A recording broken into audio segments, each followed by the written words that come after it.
Welcome back to the Realistic Road to Glory. We have one question to ask you today. It'll probably be the title of the episode as well. As you well know, we're looking to find competition for Will Lancashire after his lacklustre start to this season. Obviously, he has started to score the occasional goal. One very good goal against Arsenal. One goal for an open goal with no goalkeeper anywhere in sight from 5 yards in an alternative game against Newcastle, I think it was, to give us a 1-0 win in that fixture. But he's not been good enough this year. His average rating is quite high, which gives false impression as to him being quite good this year. He has not been good this year. So we're looking for competition. We're not looking to outright sell him. We're looking for competition for him for the first team. And in doing so, I don't have a massive amount of budget to look to utilise. With £34.7 million in the transfer budget, as you can see here.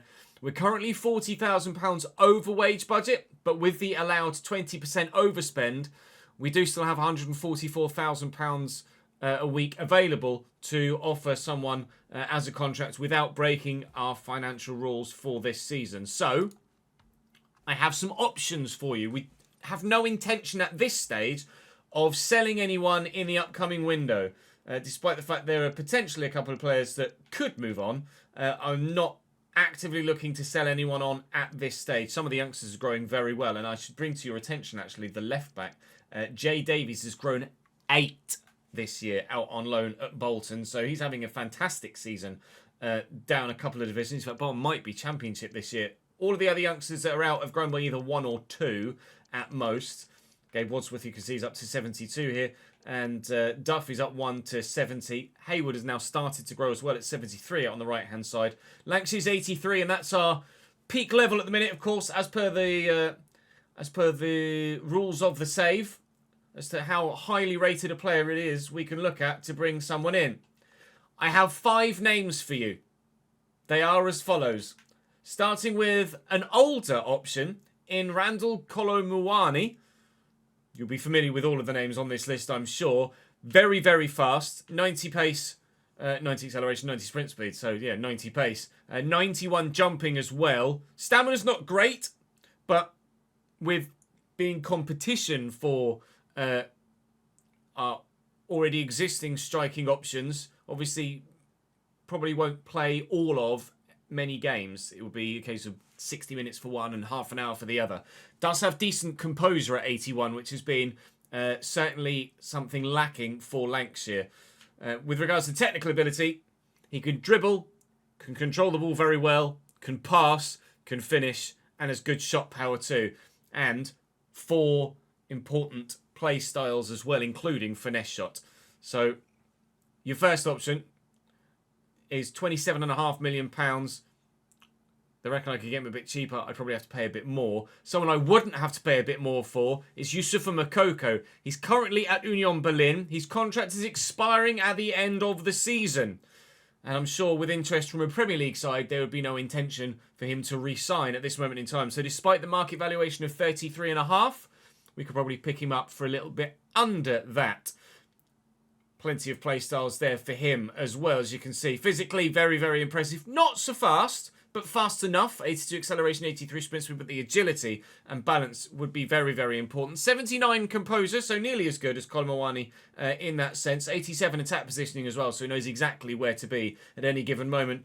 And passing not so good, but finishing better than Mawani. And ball control and dribbling also very high too, with shot power the same as the previous Frenchman. Playstyle's technical flair, first touch, Trivella and acrobatic. Very, very good playstyles to have indeed, and 4-star, although Moani does have a 4-star weak foot as well. A slightly cheaper option, in fact the cheapest option, is someone who also has Premier League experience, of course, is Fabio Silva. Currently at RC Lens, formerly of Wolves, as I'm sure you'll be aware. Can play left wing as well. Quick enough, agile enough, decent in the air, composure's okay. Ball control is excellent, short passing's good, can finish at 82.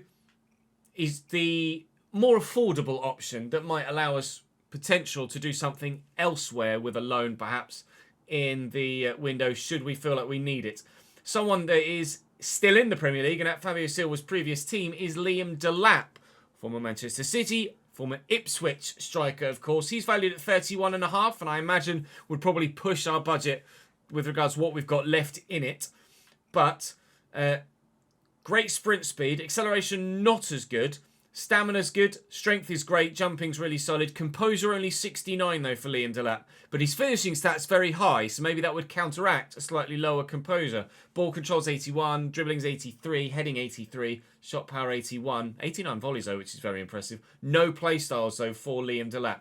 And the final option for you is David Datro Fofana, former Chelsea player of course, currently at Torino in this save. Again, a cheaper option at £22.5 million with his valuation. Really impressive physically. Got pace, got agility, great in the air, good strength. 76 composure is probably good enough. Can finish, can dribble. Passing's not great, but obviously he's a striker. He's not in the side to pass. Shot power's a little lower, but does have the technical and flair play styles. They are the 5 options I have for you. They are the only 5 options I will offer to you. We did look extensively throughout Europe on stream, and these are the top 5 options we have available for you in a realistic fashion for us to bring in this year. So, let me know in the comment section which way you think I should go. As ever, do drop the video a like, subscribe to the channel, and also drop a like on comments of others that you agree with as well, and the most popular options will rise to the top, as they did for the summer transfer window with you guys bringing in Tyler Dibbling. We shall start today football-wise with Fulham away, then Chelsea at home, followed by Bristol City, and then tomorrow we'll end the week with Tottenham, Crystal Palace and Manchester City before then heading into the January transfer window at the beginning of the new week next week, where obviously I'll have had enough time to get your feedback so I know exactly who to bloody buy. Right, 2 days till Fulham, so let's go and play Fulham.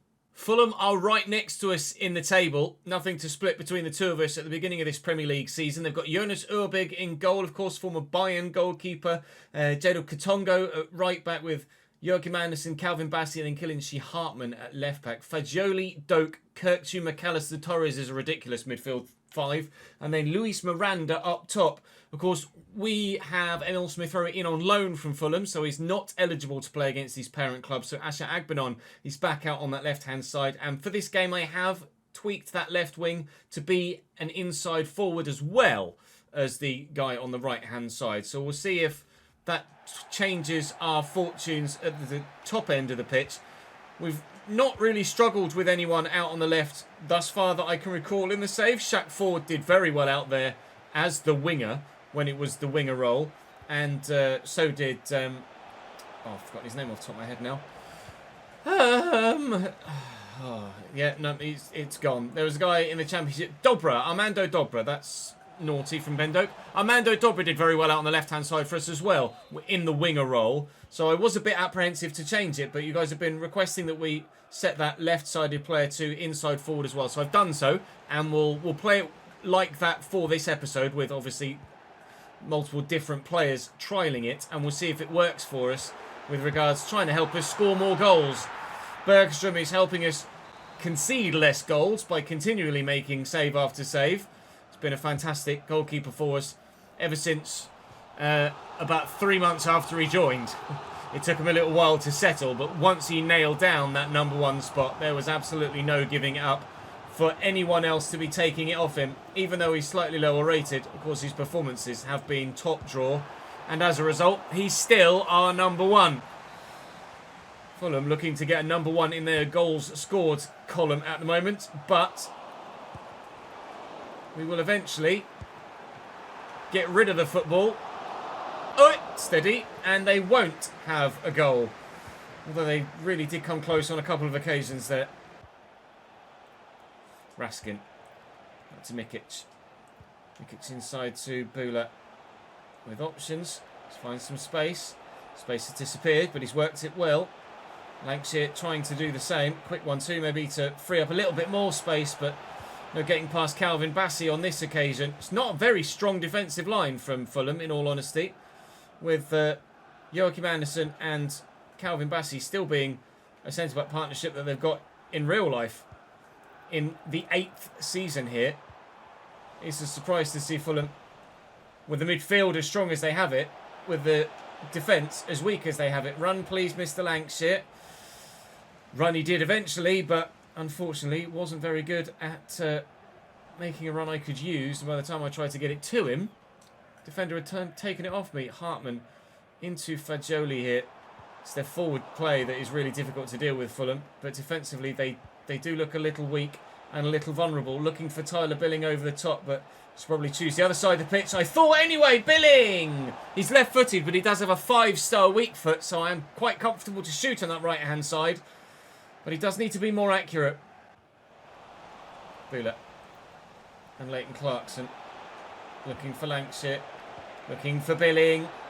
In again. Right foot again. This time going for the near post. And Urbig makes the save. We're getting there. It was all Fulham for the opening half an hour. And we're starting to find our way into the game. Finding our feet in the fixture. And creating chances as Fulham come forward once more. Miranda across to Alexis McAllister, who, as any Liverpool fan will tell you, really does know how to shoot from distance. But not able to do so effectively on this occasion. Lancashire to Billing again. Lancashire's just slow on the uptake now. I feel like as he's improved with his roles for the target forward role, he's actually gotten worse. He was better as a target forward with no pluses. And now he's target forward plus. I feel like Lancashire's actually getting worse the more supposedly high quality that sort of player he is. The more well adjusted to that position, the worse he plays. But apparently he can't play as anything for the current tactics, but I might try him as something else. Let's try advanced forward instead. It's a nice ball out wide here to Ferran Torres. He's going to twist on it and find a ball inside. Palacio is in the way. Makes the difference. Really good interception from the young defender, who's really fitted in very nicely indeed. You'd have thought he and Longors had been a centre-back partnership for a number of years. Lancashire away from one. Lancashire away from two. Lancashire scores the goal! As we ask the question which striker is going to offer competition for him, he's saying, I'm the man. I found my feet. I know how to do it. I remembered. I've scored a goal. Novella. McAllister. Ferran Torres. Really important interception. Really important interception. I see the space for Agbenon over there. It's floated rather than driven. And Katongo gets back to it annoyingly. Because Agbenon had a decent amount of space there. Doak gets to that first and somehow comes away with that there as well. But Raskin puts in a very important tackle to ensure that we win the ball back. Now Gabe Wasworth trying to use those fresh legs. Turns one but runs straight into the other. Can we get to that with a defender? The ball was there to be won. I thought I'd gotten a little bit of it. The referee disagrees and the angle might be against me here. This might be a red. It's just a yellow. Oh, I was slightly nervous I was going to lose me left back there. The ball was there to be won, and we went for it. Boy, it really wasn't far away from it at all. Lavumbo's come on the left-hand side for Agbenon now, and we'll see if, hopefully, the final 5 minutes can keep the ball out of the back of our net, and we can take over 1-0 win. If we can, it's been quite the remarkable return to form already, and that return to form looks like it might be about to continue here at Craven Cottage, unless, of course, they bang this in the back of the net, which, crucially, they haven't. 2 minutes to play as they make a change. McAllister on the corner. It's Hartman, the left-back, off for Chambers. Not the go-to change to make when you're looking for a goal, one imagines, but now watch him get a tap in. Nicely done. Here's Ravella. It's deflected off Mikic. Body's in the way. Men behind the ball. Come on. Corner's in. Ouattara's up. Loses the header. But thankfully, straight into Bergstrom's arms. Briefly there, saw the opportunity to maybe get it all the way down the right flank. But oof, it was late. And the referee just blows for full time as it happens. A win. A really solid one. Another clean sheet as well. That's 8 games unbeaten now, I think. Maybe even 9. And our march up the table continues. Not long ago, we were in the relegation zone. Now, we are 5th. What? I was going to say, in that game, even though we were like 13th, we were only like 2 points off 7th. Well, with that win, yes, we played a game more than everybody else around us at the moment, and we could quite quickly drop from 5th all the way back down to 12th. But it's really tight at the minute. We are actually potentially, if this run of form continues, in with a shout of challenging for a European spot via the league. And you never would have thought that after 4 Premier League games this season, would you? You won't be surprised to know that Chelsea are particularly well equipped at potentially ending our run of very good form. Lucas Chevalier in goal for them. They've got Alfie Gilchrist at right back, Yannick Fischer alongside David Hansko, and then Pascal Charles at left back, Declan Rice and Vitinha in the 2 central midfield positions, with Elias on the right, Pedro Blanco on the left, Joao Felix at cam, and Christopher Cruz at striker. Options on the bench are decent, including still an 84-80 Christopher Nkunku. But for now, with Smith Rowe reinstated, Sara starting ahead of slightly tired Bulat, and Akan Sanmiro starting at CDM, we hope to keep the run going. But I'd take a point here, certainly. Not necessarily a game we're thinking we can get the win from.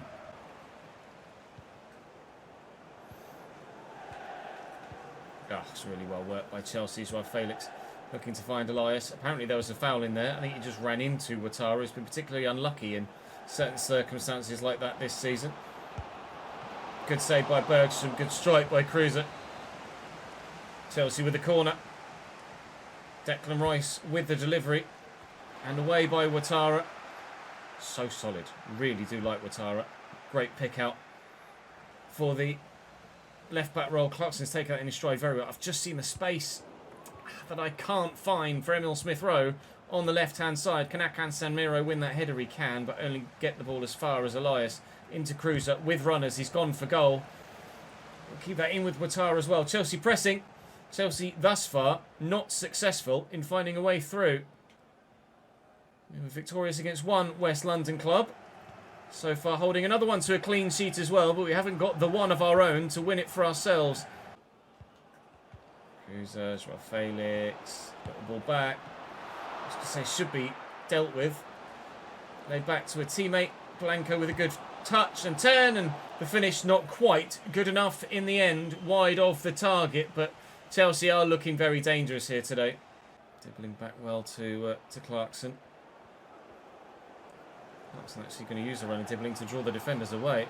And Clarkson's doing really well. And now on the edge of the box is Sara. Sara. Oh, awkward for Chevalier to deal with that. Skipping across the ground. Old school daisy cutter that very nearly snuck its way into the bottom corner. Mikic has done brilliantly there, and we'll look quickly for Dibbling. Oh, who I wanted a first time pass from around the corner, looking for Lancashire to maybe steal us a 1-0 lead before half time. Could we maybe yet still get that 1-0 lead before half time? No, Declan Rice intercepts that as if it was a pass meant for him in the first place. Brilliantly done by the former Arsenal man. Joao Felix looking to drift to find some space.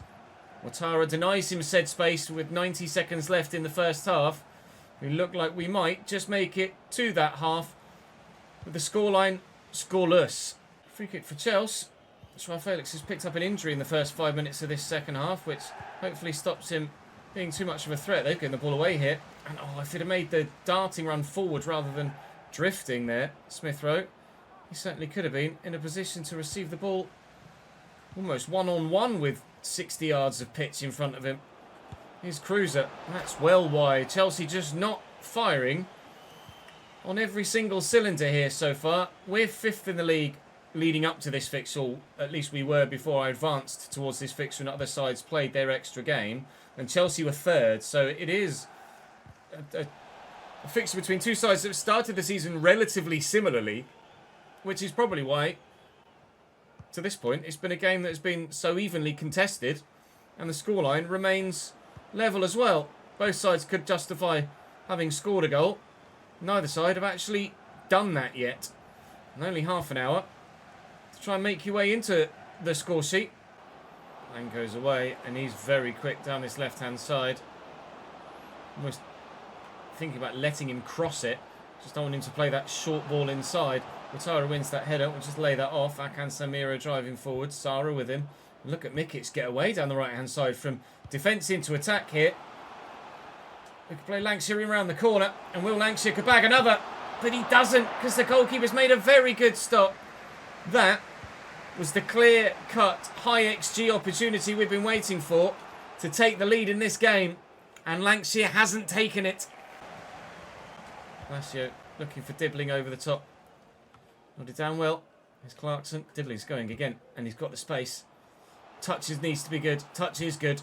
Clarkson looking for Lavumbo just off the bench. That's what Lancashire doesn't do. Lavumbo buries. Bradford 1, Chelsea 0.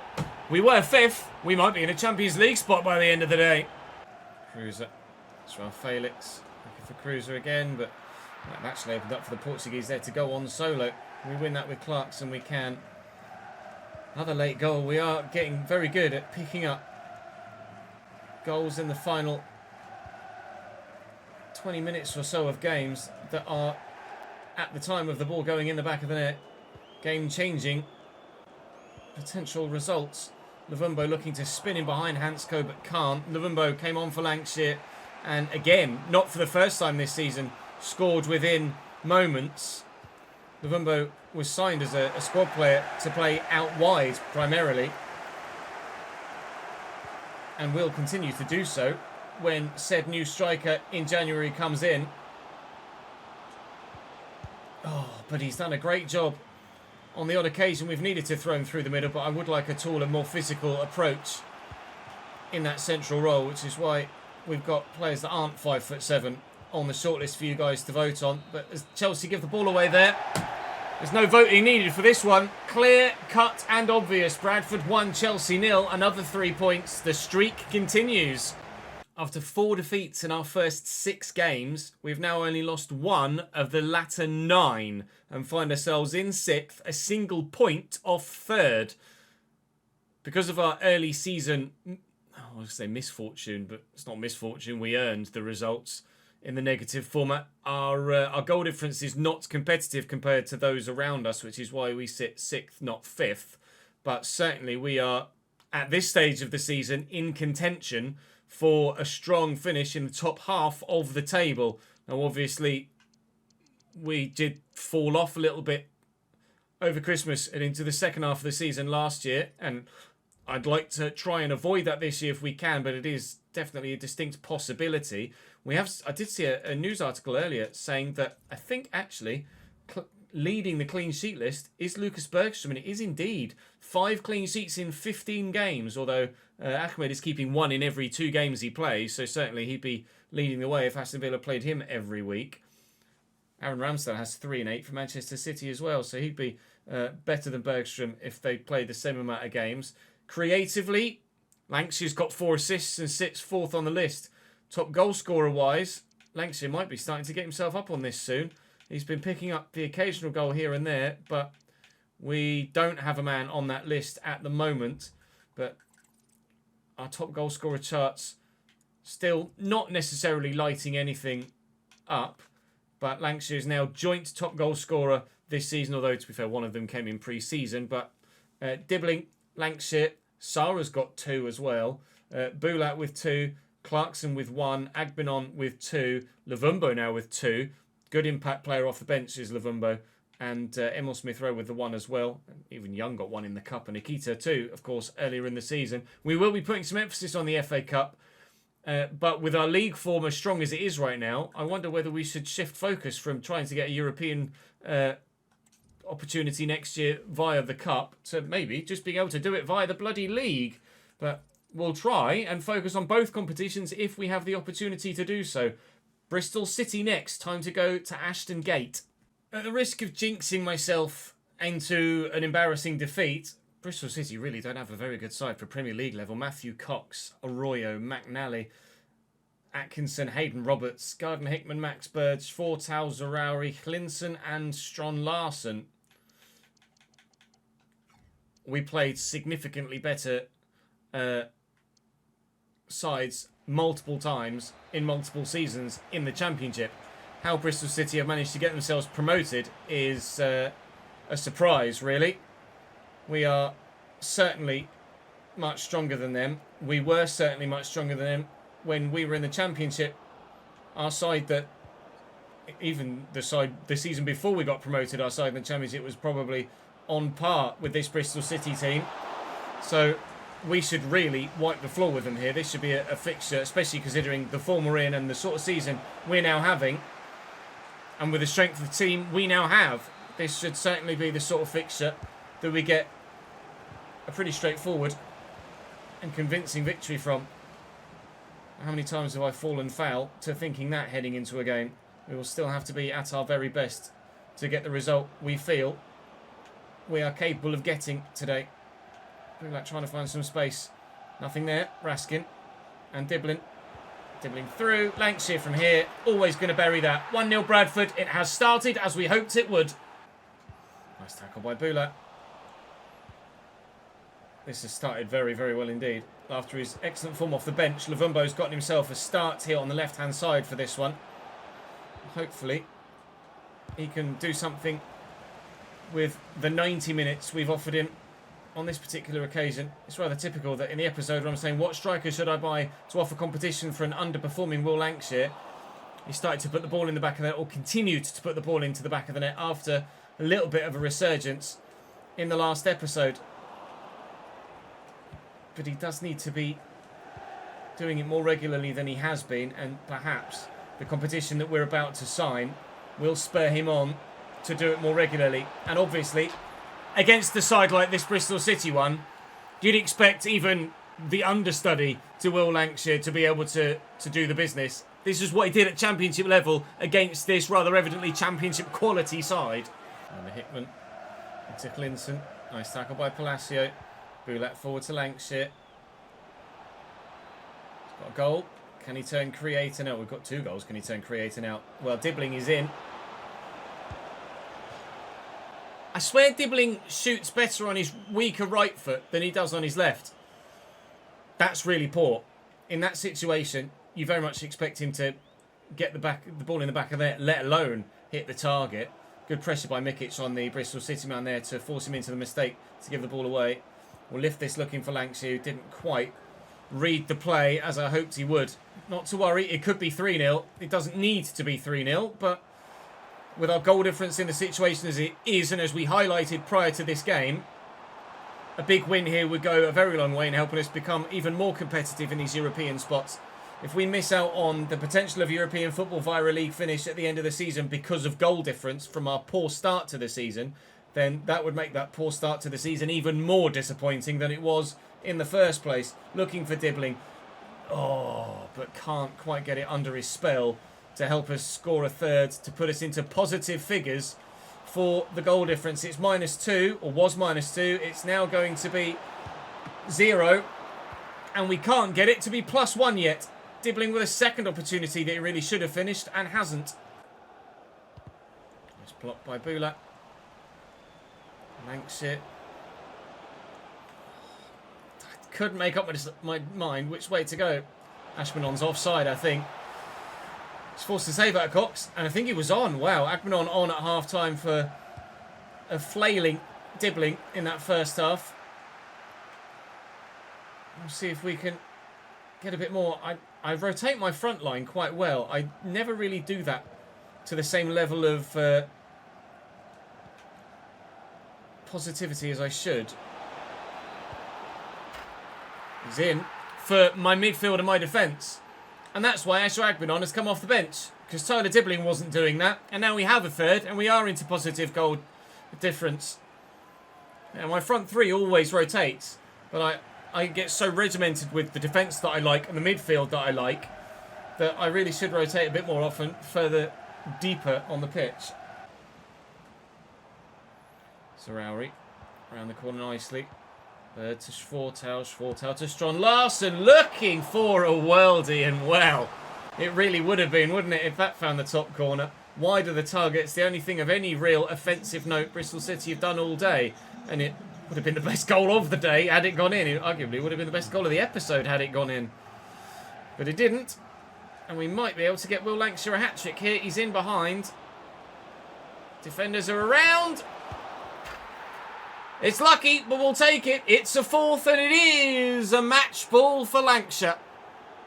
Maybe Championship is just his level. Sarah. Oh, caught on it by Max Bird. Immediately tackled again. Looking quickly for Agbenon. And then Sarah again. Then Agbenon again. He's already got one. Trying to get in for another. And he has. It's 5-0. Bristol City well and truly ripped apart. For the first time, I've said at the beginning of the game, oh, they're not very good. And then they've actually not been very good. Ashton Gate's bloody empty. There's nobody left. And intercepted by Mikic. So City under pressure again. Couldn't make it 6. Kilbree before the end. Would have to happen very, very sharpish. That was supposed to be a little back heel to Sarah, which failed miserably. So that'll be the final whistle then.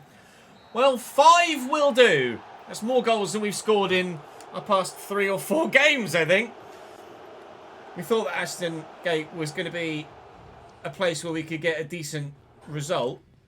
I didn't anticipate 5, nor really did I anticipate them actually having as bad a squad as they do. So it's no real surprise. Spurs are 15th. Are they really? We are 4th and 3 points off top. When we lost 4 of our opening 6, you didn't see that coming 10 games later, did you? Neither did I, at all. But we have turned this season well and truly around. You can see how tight it is, though. Look, from 3rd to 9th is 3 points. And then 11th is only a further point back. So it's really, really tight. But the run of form we've been on has seen us rocket up the table. That rocketing may well stop soon because we've got Tottenham, who will be very, very good regardless of their league position. Crystal Palace and Manchester City coming up. We've got Wickham in the Cup. That's a great opposition to try and get a result to get ourselves through in the FA Cup. We've got Arsenal coming as well. But we know at the end of the season we've got a horrendous run in. Chelsea, Palace, Tottenham, Liverpool, Man United, Man City. We know we've got to get our points on the board early so that we may well completely shit the bed at the end of the season and not get even a top half finish if that run of 6 games or more goes awfully against us. But at the minute, we're on a run of even more than 6 games and doing very, very well indeed with that run. Drop the video a like, subscribe to the channel to make sure you don't miss out on more, and please let me know which of those strikers I should buy in the upcoming January transfer window. I'll see you tomorrow.